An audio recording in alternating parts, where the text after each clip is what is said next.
పార్కును సముద్ర తీరానికి తరలించాలని డిమాండ్ చేస్తూ మాజీ ఎమ్మెల్యే వైఎస్ఆర్సీపీ నేత ముదునూరి ప్రసాదరాజు చేస్తున్న నిరసన దీక్ష రెండో రోజుకు చేరుకుంది. వైఎస్ఆర్సీపీ ఎమ్మెల్యే రోజా, రైతు విభాగం అధ్యక్షుడు నాగిరెడ్డి ప్రసాదరాజుకు మద్దతు పలికారు.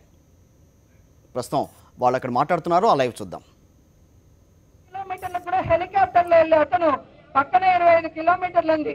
హెలికాప్టర్లో వచ్చి ఇక్కడ జరుగుతున్నది కళ్ళారా చూస్తే ఖచ్చితంగా ఇక్కడ ఉన్న మహిళల ఆవేదన కానీ వాళ్ళ కన్నీళ్లు కానీ అర్థం చేసుకునే పరిస్థితి ఉంటుంది. కానీ వాళ్ళు తీసుకున్న కమిషన్లు కానీ ఆ సూట్ కేసులు కానీ వాళ్ళ కళ్ళని కట్టేసింది, ఇక్కడికి రానికుండా చేసింది అనేది నిజం. కాబట్టే ఈ రోజు ఇక్కడికి రాడు, అసెంబ్లీలో కూడా ఎటువంటి హామీ ఇవ్వకుండా తప్పించుకొని తిరగాలనుకుంటున్నారు. ఇలాంటి వాళ్ళని తరిమి మనం కొట్టగలిగిన రోజే ఇలా ప్రజల మధ్యలో ప్రజల జీవితాలతో చలగాడమాడే ఫ్యాక్టరీలు రాకుండా ఉంటాయని కూడా మీకు తెలియజేసుకుంటున్నాను. ఎందుకంటే మేము ఎప్పుడు పోరాడినా కూడా వైఎస్ఆర్ కాంగ్రెస్ పార్టీ అభివృద్ధికి అడ్డం, వైఎస్ఆర్ కాంగ్రెస్ పార్టీకి ఫ్యాక్టరీలు రావడం ఇష్టం లేదు అంటారు. ఫ్యాక్టరీలకి మేము వ్యతిరేకం కాదు, ఫ్యాక్టరీలు పెట్టే ప్లేసులకు మేము వ్యతిరేకం.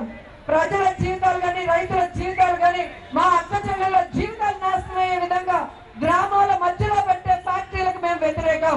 అవి మీరు కనుక సముద్ర తీరానికి తీసుకెళ్తే మాకు ఎటువంటి అభ్యంతరం కూడా లేదు అని తెలియజేసుకుంటూ ఈ రోజు ఇక్కడ ప్రజల కన్నీళ్లు ఆక్రందనలు చంద్రబాబు నాయుడు గారికి తెలిసి వచ్చేలాగా ఈ ఉద్యమాన్ని ఉధృతంగా ముందుకు తీసుకెళ్తున్న మరి ప్రసాద్ రాజ్ గారికి మరొకసారి అభినందనలు తెలియజేసుకుంటూ సెలవు తీసుకుంటున్నాను. జై జగన్, జై జై జగన్, వైఎస్ఆర్ వైఎస్ఆర్, జై జై జగన్.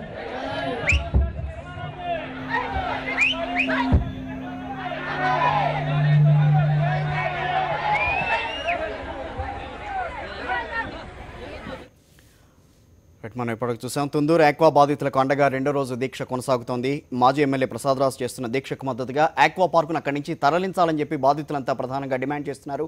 వాళ్ళకి సంఘీభావంగా అక్కడ వైఎస్ఆర్సీపీ ఎమ్మెల్యే రోజా మాట్లాడారు. దానికి సంబంధించి లైవ్